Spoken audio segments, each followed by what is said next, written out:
Hey, what's going on, guys? Happy New Year. I hope you enjoyed your New Year.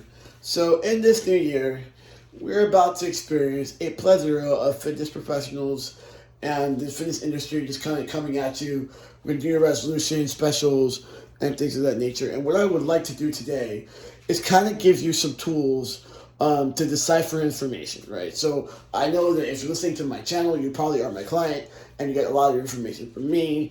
But if you are my client, I also encourage you to read and seek information. It's also very good for that because then me and you can have banter. So I like it when my clients hey, what do you think about this article that I read in Testosterone Nation, blah blah blah. I love that when they do that because it allows us to have an intelligent conversation. But sometimes I gotta snip certain things in the butt. Okay, so here's me snipping. If it sounds too good to be true, it is. Okay, weight loss is a gradual thing.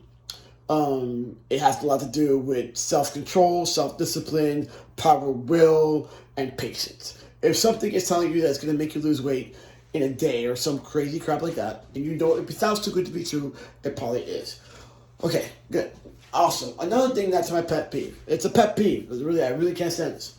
When someone takes an entire food group and blames that food group solely that food group on the reason why you can't lose weight. Blah blah blah. That is not true. It goes from calories in, calories out, and the quality of food. The only food group that I bastardize and I say that it's horrible for you are any food group that includes trans fats and junk food. I don't like processed food. But every once in a while, will you see me eat a little cup of ice cream? Yes. Is it going to make me super fat? No. So if it sounds like, whoa, you're trying to say for example, carbohydrates. We all know that carbohydrates, in moderation, and given what we need, don't make us fat, not inherently, right? What happens when we have too much calories? Calories in, calories out. All right. Now, can some things make you retain more water than others? For sure. That's a whole different conversation. All right. Be weary and be skeptical when someone says they have scientific studies. Okay? There is a book. You can get it on Audible. It's called Fitness Science Explained. And I really love the book because it kind of gives you an idea and of how to be your own researcher, right? So when someone says, hey man, well I went to this place and we did a study, right? And I'm backed up by science.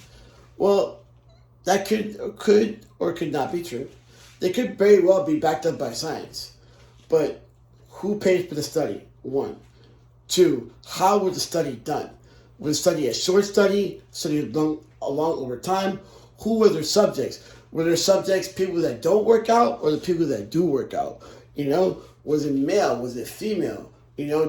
How was the study done? Did they put them in a controlled environment or did they make them go home at the end of the day and back to their houses? Those are all things you must ask yourself before you believe the hype. And I go back to the carbohydrate example because, we've been eating carbs at the beginning of time. Carbohydrates have been in our diet. And then all of a sudden now carbs are bad, right? So you really have to watch out for the things that people say and it's your common sense. Okay, so if I eat this potato and I eat the whole potato, right? Is the potato gonna make me fat? Inherently, no.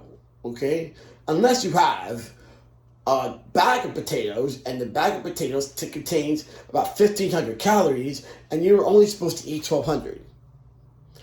Then, and only then, might you gain some weight. All right. So I just wanted to impart that information on you, right? So please be wary. Be skeptical, educate yourselves, talk things through, look for information. Don't accept anything at face value just because the person telling you it looks fit. I cannot tell you how many people that I've known, work colleagues of mine that look great but were horrible trainers because they did not know the science on how to train people. Personal training is not just about having abs and a nice butt and being able to run marathons and stuff. That's not the only part of personal training. Personal training is the ability to create programs and fitness solutions for other people who are not like you at all. All right. So anyway, that's my tidbit for today. Happy New Year. I hope you have a prosperous year. I hope your year is filled with blessings, love, and abundance, and that you get to your fitness goals this year. It's all or nothing. Peace out.